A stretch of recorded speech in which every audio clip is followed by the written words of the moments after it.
بسم اللہ الرحمن الرحیم۔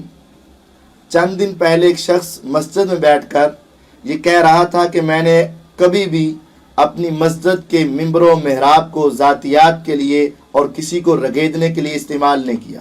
یہ بات سن کے میرے سینے میں ٹھنڈ پڑی۔ ابھی میں اس خوش فہمی میں مبتلا ہی تھا کہ شاید اللہ نے اس کو ہدایت دے دی، لیکن چند لمحے بعد اس کی گندی زبان دوبارہ علماء کے بارے میں غلط الفاظ کہنے لگی۔ لیکن ابھی تک وہ 36 افراد کی جو نام نہاد لجنہ ہے ان میں سے کسی ایک کو بھی توفیق نہیں ہوئی اس کا معنی کریں۔ جہالت کا یہ عالم ہے کہ اس کو یہ علم نہیں کہ وہ 34 علماء کی لجنہ ہے یا 36 علماء کی لجنہ ہے۔ یہ 36 افراد کی بات کرتے نا، 3600 بھی اگر جمع ہو جائیں اللہ کی توفیق سے مجھے کوئی پرواہ نہیں۔ ہاں آپ سچ کہہ رہے ہو کہ اگر یہ 3600 بھی ہوں تو آپ کو کوئی پرواہ نہیں۔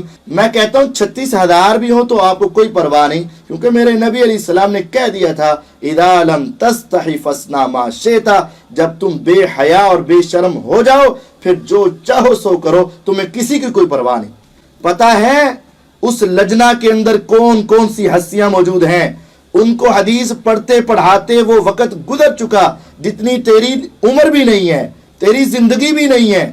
اور تم نے کبھی سوچا ہے کون؟ حافظ مسعود عالم حافظ اللہ، حافظ محمد شریف حافظ اللہ، مولانا عبدالستار الحماد حافظ اللہ، غلام مصطفیٰ ظہیر امن پوری حافظ اللہ، اور 34 علماء جو وقت کے عالم بھی، محقق بھی، مفسر بھی، محدث بھی، فقہا علماء، 34 علماء کی یہ لجنہ، اور تو نے ان کے بارے میں کیا کیا الزامات لگائے؟ کہتا ہے کہ یہ حدیث کے بغض میں یا عمر صدیق کے بغض میں حدیث کا انکار کرتے ہیں۔ لیکن اب جن لوگوں نے حدیث کے بغض میں یا میرے بغض میں اتفاق کیا ہے نا، چھوٹا ہو بڑا ہو، ہم نے پھر ان کو چھوڑنا نہیں۔ ان کی گستاخیاں اور بے باکیاں جو صحابہ کے بارے میں ہے نا وہ ساری کھول کر باہر نکالیں گے۔ اللہ کی قسم وہ حدیث کا انکار نہیں کرتے اور ان کو حدیث سے بغض نہیں ہے۔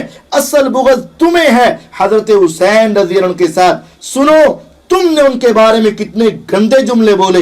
تم کہتے ہو انہوں نے خروج کیا؟ حضرت حسین نے خروج کیا ہے یزید کے خلاف، خروج کیا ہے۔ کیا کیا ہے؟ اس کی حکومت کو گرانے کے لیے خروج کیا ہے۔ ہم وہ لوگ ہیں جو حاکم وقت کے خلاف خروج کے قائل نہیں۔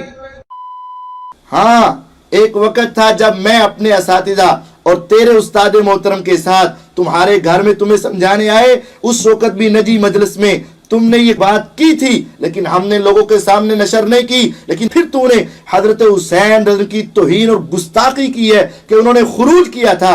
ارے اپنے بارے میں کہو، ہم خروج نہیں کرتے۔ حسین رضی کی باری آئے ان کو خروج کرواتے ہو۔ تم ان کے ساتھ یہ دشمنی کیوں رکھتے ہو؟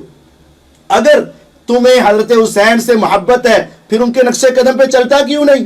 اور اگر تم کہتے ہو یہ کام درست نہیں تو پھر نعوذ باللہ حضرت حسین نے غلط کام کیا تھا۔ یہ تمہاری صرف حضرت حسین کے نام کا استعمال ہے، حدیث کا غلط مفہوم تم بیان کرتے ہو اور حضرت حسین سے دشمنی رکھتے ہو۔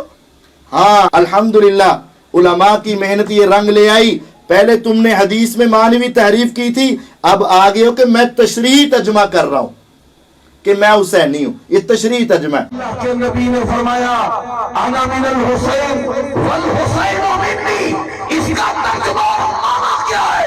اللہ کے نبی نے کہا حسین مجھ سے ہے اور میں حسینی ہوں، حسین مجھ سے ہے اور میں حسینی ہوں۔ خود معنی کرتے نہیں ہیں اور دوسرے کے بیان کردہ تشریحی معنی کا رد کرتے ہیں۔